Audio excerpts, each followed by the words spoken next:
Hello again, everybody. I'm Roger Hoover. Glad to welcome you back to the Crimson Tide Sports Network, and welcome to this Thursday edition of Crimson Drive, driven by Tuscaloosa Toyota. Make sure you check them out online at TuscaloosaToyota.com. Once again, a very busy week of Alabama athletics, and we'll start to go through our headlines for today thanks to this smart board that's been provided to us by RJ Young.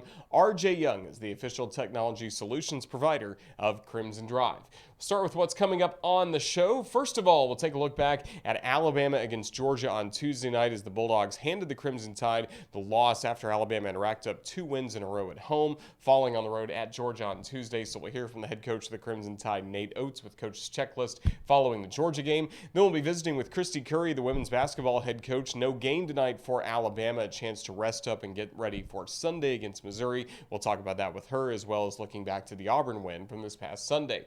Then we'll be joined as well by Mike Morgan of ESPN and the SEC Network. He was on the call for Alabama's last win in men's basketball last Saturday against the Missouri Tigers. So we'll get to see the Crimson Tide a little bit more coming up throughout the season. So good perspective as well on Alabama basketball coming up from Mike Morgan.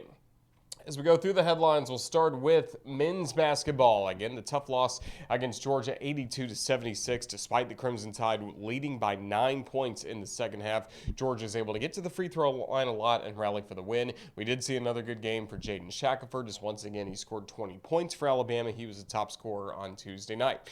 Now the Crimson Tide getting set for their home matchup against the Baylor Bears, 4th-ranked team in the country. The defending national champion will be in Tuscaloosa this weekend. 3 p.m. start time for the tip-off. Our radio coverage will begin at 2 o'clock across the network. That as well, some really good news for a couple of Alabama signees. Jaden Bradley and Brandon Miller, both named McDonald's All-Americas. So we love seeing those honors come in for Bradley as well as for Brandon Miller. That just goes in line with what we've seen recently for the Crimson Tide, having a lot of success with McDonald's All-Americans, including you can look to J.D. Davison on this roster as well as Javon Quinterly. Other headlines include women's basketball, as the Crimson Tide last time out had a good victory against Auburn, and now they're gearing up for Sunday's matchup with the Missouri Tigers. 5 o'clock start time coming up for that ball game. We will have the courtside cam available for not only that game, but the men's game as well on Saturday against Baylor, as the Crimson Tide 11-8 overall, 2-6 in the SEC. When you look at Missouri, they're playing really good basketball. 15-5 overall this season, 4-3 in the SEC, and that includes a win earlier this season against number 1 South Carolina. That'll be Alabama's next opponent coming up next week. But Missouri, a very good basketball team, again with a winning mark in the league, and we'll talk about that with the head coach of the Crimson Tide, Kristy Curry, coming up in just a few moments. Also, some notes around Alabama athletics. How about the gymnastics team? We had Coach's Checklist on our Tuesday show from Dana Duckworth talking about the great win against Kentucky last week. Now Alabama at Auburn coming up on Friday, and we hope to see more great performances by Lily Hudson for the Crimson Tide. She was named the SEC Freshman of the Week. She's only a freshman competing in the all-around already with really good results. Second right now in the SEC in the all-around. So congratulations to Lily Hudson. Hope she can keep it up coming up on Friday against Auburn. Softball team, we're only a couple weeks away now from the start of the softball season. How about Montana Fouts, Kaylee Tao, Lexi Kilfoyle, all named the USA Softball Player of the Year watch list. Great honors for those young ladies who we certainly expect to be All-Americans if everything goes like it has the last few years for what they've done here in Tuscaloosa. And we'll be talking more softball as we get closer and closer to opening day. Baseball team getting closer to opening day. They'll have practice beginning on Friday. If you missed it earlier in the week on Tuesday's Crimson Drive and on Monday night's Hey Coach, we were joined by the head coach of the baseball team, Brad Bohannon, detailing what his team is looking like coming up for this season. And if you want to go to Alabama baseball practice time is available, rolledtide.com, free, open to the public on Friday and Saturday and Sunday coming up this weekend down at the Joe. So those are the headlines, again presented to us by RJ Young. They are the official technology solutions provider of the Crimson Tide and of this show, Crimson Drive. And as we start going through the rest of our segments for today, we'll start with a look back to men's basketball against the Georgia Bulldogs on Tuesday night as Alabama fell on the road to Georgia. And after the ballgame, Coach Nate Oats met with the media. Here's a look at Coach's Checklist. Disappointing loss, obviously, with Georgia being winless in the SEC.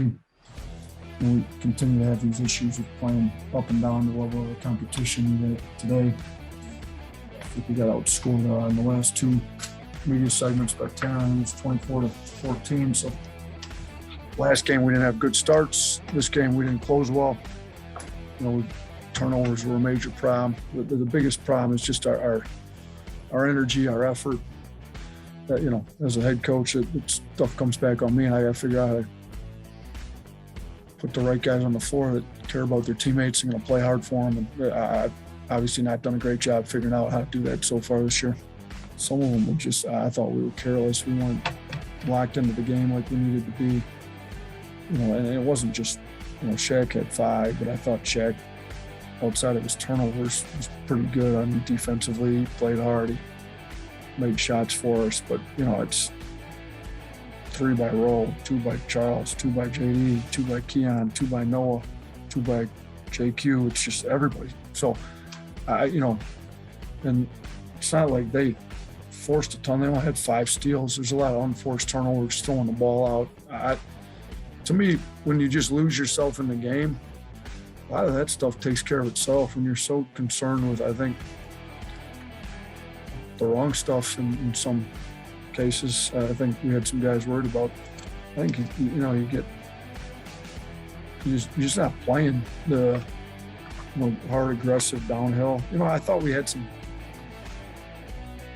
hard playing guys out there tonight, but some of the turnovers were a little mind-boggling. I don't have an answer on some of them, to be honest with you. I'm gonna have to look at the film on some of them, but there was a variety of stuff, throwing the ball out of bounds.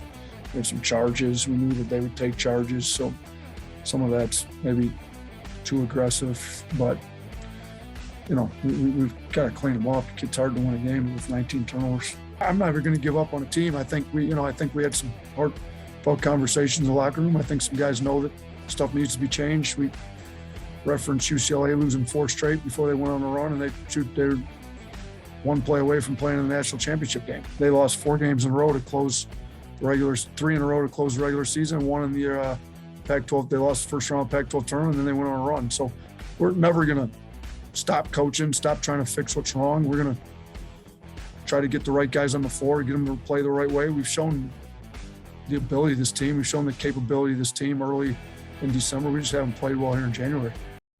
And that was Coach Oats following Alabama's loss to Georgia on Tuesday night. A tough loss for the Crimson Tide, but an opportunity to bounce back coming up as soon as this Saturday when Alabama will host Baylor, and we'll be talking more Alabama men's basketball coming up in just a little bit with ESPN's Mike Morgan. Right now, we want to talk some Alabama women's basketball, and there's some great news to talk about because Kristy Curry's team picked up a win this past Sunday at Auburn. Now home coming up this Sunday against Missouri. Typically in the SEC, you always have games on Thursday and Sunday, but the Crimson Tide are off tonight, resting up and getting set for Sunday against Mizzou. So it was a great chance to catch up with the head coach of the Crimson Tide, Kristy Curry.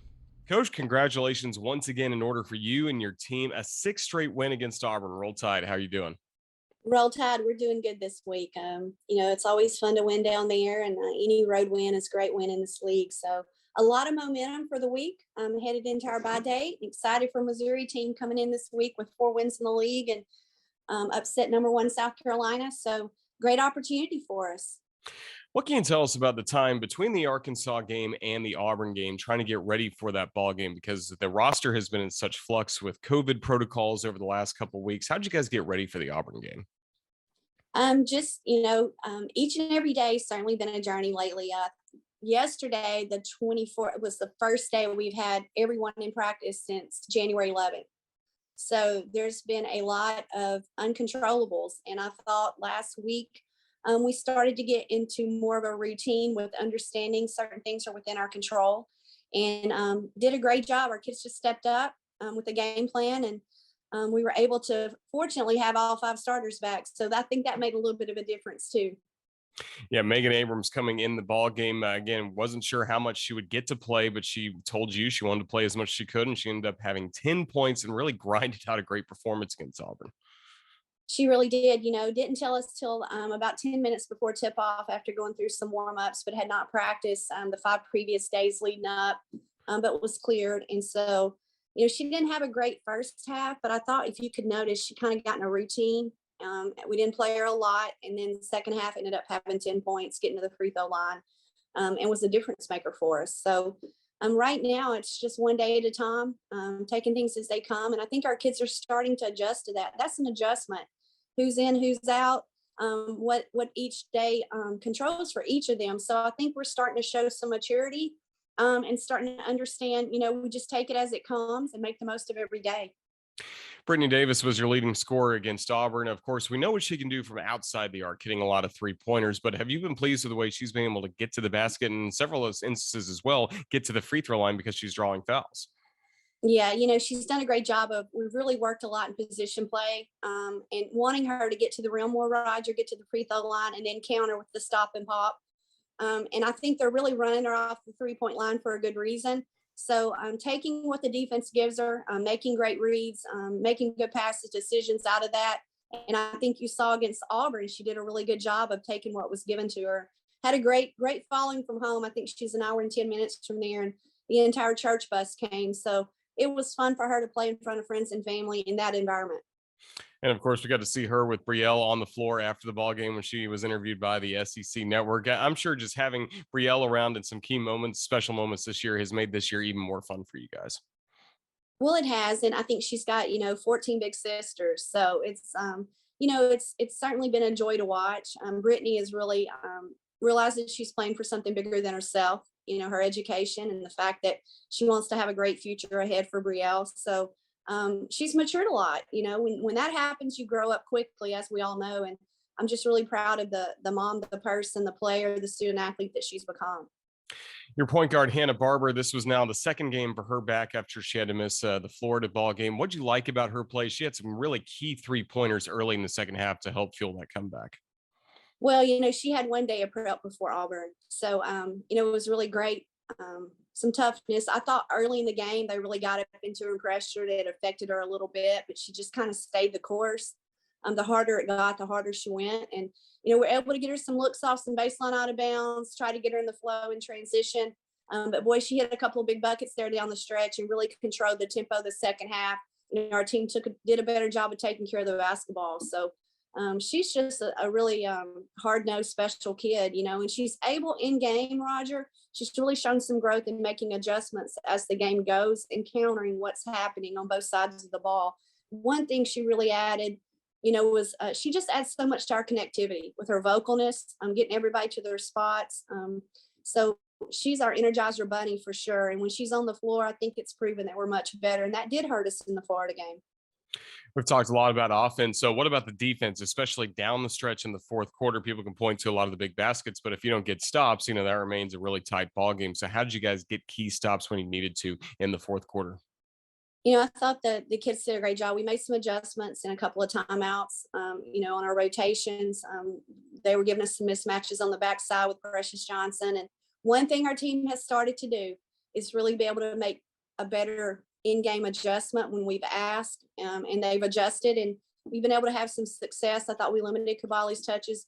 As good as Brittany Davis played offensively, I thought she did as good a job defensively in the fourth on Cavalli. So as our team goes along, we know that our shot, we might not always control that it goes in, but they've really, really bought in on the defensive side of the ball and the rebounding side of the ball, hustle plays, loose balls. And that's something we'll have to have against Missouri because of how dynamic they are offensively. We know they shoot the three at all 5 spots except Williams. So we've got our hands full Sunday. The good thing is we've had 4 days of prep to be able to prepare the game plan defensively, how we want to guard them. Yeah, I was going to ask how you use this open date on Thursday to your advantage. Do you go back to some fundamental work early in the week before getting into regular Missouri prep, or how have you guys managed practice over the last few days? We've blended it. We've been able to work on ourselves and some basics that we need to do to continue to build on, but also, what are the things that we need to do headed into Sunday to be successful? And it's really no different on Sunday. You got to defend and rebound in this league and have some toughness about you. So competitiveness and practice every day. Our practice guys are back. So far too, that had really affected us because they had some COVID. So this week so far, we're great. We've got practice guys, we've got our team, and we're really excited about trying to get in more of a rhythm because basketball is a game of rhythm, and that has been affected. And you also get to be in Coleman Coliseum coming up this Sunday against the Missouri Tigers at 5:00. And Coach, we've had some great crowds in Coleman watching your basketball team over the last few games. I know you want that to continue on Sunday and give Alabama that home court advantage. No doubt, and it's National Girls and Women in Sport Day. We hope to have a lot of little girls in there. And I know we have some sports at Bama that are planning over to come and support us. And it's just a fun week here as we all celebrate that. And for us to have the opportunity to play that game at home on Sunday, it's a great opportunity. So we're excited. We're fired up. Well, Coach, we will see you at Coleman Coliseum on Sunday. Just thank you so much for joining us on the Crimson Tide Sports Network. Roll Tide. Roll Tide. Thank you, Roger. Kristy Curry and the Crimson Tide back in action on Sunday, 5 o'clock against the Missouri Tigers. Really can't wait to be back inside Coleman for that ball game. And also coming up on Saturday when men's basketball is at home against the 4th-ranked Baylor Bears, the defending national champion. Last week, the Missouri Tigers were in town on Saturday. A good come-from-behind win for Alabama against Mizzou. And on the call for ESPN and the SEC Network was Mike Morgan. He was play-by-play broadcaster for that game. So he's gotten to see Alabama within the last few weeks. He'll have Alabama back on his schedule coming up, and it was a really great chance to catch up with ESPN and the SEC Network's Mike Morgan talking all about Alabama basketball. Mike, you just saw the Crimson Tide on a much happier note on Saturday against Missouri than what they had on Tuesday night at Georgia. But just what do you make of this Alabama basketball team so far this year? Nate Oats has been very upfront with us. And first off, Roger, great to be with you again. Nate Oats has been very upfront about the fact that while he has one of the best backcourts in the country, and he has a team on any given night that could score a ton of points, where they've been lacking, and I didn't even see all the Georgia game, and I can just guess it's the same two areas. Rebounding has not been great, and defense/toughness have not been great. And when you're inconsistent in those areas, you can't always shoot your way out of it. And Alabama, quite frankly, has been a streaky shooting team. So that's the difference. I mean, they're still very talented. Shackelford, to me, is easily one of the best guards in this league, if not the country. There's a lot to like about Quinterly. There's a lot to like about, obviously, Davison is a tremendous freshman who really showed up in our game in a kind of dramatic win against Missouri, where Missouri brought its A game to the table. But this is such a tough league. I hate saying that. It just sounds like a broken record. But it is true. I mean, you look at the games last night, it wasn't just Georgia upsetting Alabama. Mississippi State takes Kentucky to overtime at Rupp Arena. Auburn needs, last-second heroics to beat Missouri. So while the bottom 4 teams in this league, 4 or 5 teams, essentially don't have a great chance of making the NCAA tournament, they're not going to finish with winning records in a stacked league. They can beat anybody on any given night, and that's not cliche. I mean, we're seeing it. South Carolina is going to stub somebody. They always do under Frank. Jerry Stackhouse and Vanderbilt is going to ruin somebody's day when you don't see it coming. So I wasn't shocked that Georgia beat Bama, because I had a long talk with their radio analyst, Chuck Dowdle, who was a coworker of mine when I was doing Atlanta Braves radio. And I was saying, Chuck, man, what's the deal? What's going on? And he was just like, look, I'm telling you right now, it's going to be a long year, but we are going to pull off a win or two. It's just a matter of when. And unfortunately for Alabama, they caught Georgia on a night that they were brimming with anticipation of picking up that first conference win, and it finally happened. And, of course, going back to the Missouri game that you called Joe Klein, a lot wasn't going right for Alabama, especially to begin that ball game. And I just got to wonder, how many Britton Johnson notes did you have ready to go once number 21 stepped on the floor? That is a classic case where you come up with your charts and your stats and all your nuggets, and you feel like you're absolutely 100% prepared for a broadcast. And then a walk-on comes into the game early on in the first half, and you're like, who the hell is this guy? That is, look, that's what we love about sports. And the fact that he comes in and grabs like 3 rebounds, hits a shot, goes to the free throw line, and just provided a spark. Like, it was one of the loudest cheers from the crowd. But yeah, I didn't have him in my 1 through 12, 1 through 13. So we were shuffling through pages to get any info that we could. It was a good moment for the Crimson Tide as Alabama was able to come back and win that ball game, even with Missouri getting off to a really good start in the second half. Couldn't miss a shot, it seemed like, for the longest time, while Alabama had a tough time going. Just what did you see from Nate Oates' team down the stretch in that ball game in order to get that win? Well, I saw them, turn up the heat defensively. They all the things that we talked about that he talked about has been inconsistent this year. defensively, they don't win that game if they don't play better defense. Because for a while there, they're down and they just keep trading baskets with Mizzou. And it's like, if you keep doing this, you're going to lose. Like at some point, you can't just rely on Missouri missing open shots. You have to stop them from getting open shots. And eventually they did. And eventually they turned him over. And Davison, who has the potential to be an elite defender, he hasn't shown it yet, but he has the potential to be that, certainly is that athletically. He made some really blue collar plays. And then they rebounded better and they forced Missouri, one shot per possession. Like those are all the things you have to do in a game like that to come back and win it. And that's what Alabama did. So you've gotten to see the Crimson Tide now a few times throughout the course of this season. Just when you're around this program, you didn't go to shoot around and get to see Coleman Coliseum with a lot of energy. What do you like the most about Nate Oats and his style of play and with the way his players execute on the floor? Well, I've said this before on other shows and podcasts and everything else. I'm a huge Nate Oats guy. And my introduction to Nate Oats was when he was at Buffalo and I was doing the MAC championship game every year. And so I called 2 of his titles then. And most of the time, he didn't have the most talented team in that league. It was Kent State, it was other teams, and yet they were still winning it. And I'm pretty sure the AD for Alabama was at Arizona when Buffalo played Arizona and either beat him or gave him a great game. And that was when like the light bulb went off and said, no, this is my guy. And I know when the hire was made, there was a lot of Alabama fans that are like, Nate Oats from the MAC, huh? And that would have been the same reaction from a lot of fan bases in the SEC, right? It wasn't a traditional hire, but sometimes you have to think outside the box. Like they won the press conference with Anthony Grant and Avery Johnson. Like those were like quote unquote home run hires. And for whatever reasons, they didn't work out to the expectation that you would have hoped or thought. So here comes Nate Oats, and he's this guy from Romulus High School who works his way, gets a break from Hurley, gets the head coaching job, formerly an assistant at Buffalo, keeps winning more than he's supposed to win. And then it's like, okay, there's something different about this guy. He's a huge analytics guy. I mean, he can just spit out numbers. He doesn't need notes or anything. And now you see the recruiting momentum. There's a buzz in Tuscaloosa for hoops that has not been there in a while. And look, I don't know how this season's going to finish for them. I think they're still going to make the tournament. I don't think they're as good as they were last year. I think they really miss Herb Jones like any other team would.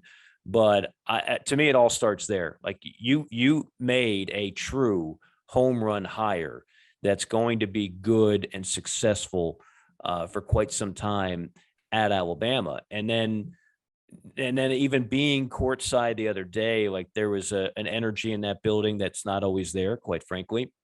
The last couple of years, we've seen that, especially in a non-COVID year now, with you can get full capacity. But I just think Alabama basketball is in really great shape. I think that the 2 signature hires a couple of years ago, Oats at Bama, Musselman at Arkansas, you combine that with the signature hire 8 years ago of Bruce Pearl at Auburn, you combine that with Cal at Kentucky.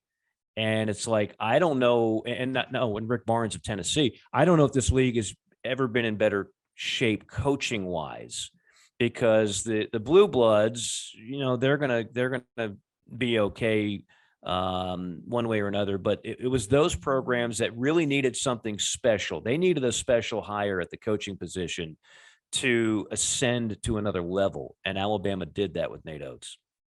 Well, the Crimson Tide are looking forward to, in just over a week, another crack at the Auburn Tigers. They were number 2 when they played a couple weeks ago, played them tough down the stretch. Auburn got the win in Tuscaloosa, but now Auburn, number 1 in the country, able to keep that, of course, with the win last night against Missouri. They have some tough ball games ahead, but just who can challenge Auburn the most from the rest of the SEC? You mentioned there are a lot of teams that should get to the NCAA tournament, have really good resumes, but in terms of the race for the SEC crown this year, is it Auburn and everybody else? I think it's Auburn and Kentucky and everybody else. I think there's a line of demarcation after those 2. And then I think you have like another 6-7 teams that are pretty doggone good, but they're just not as good as Auburn and Kentucky.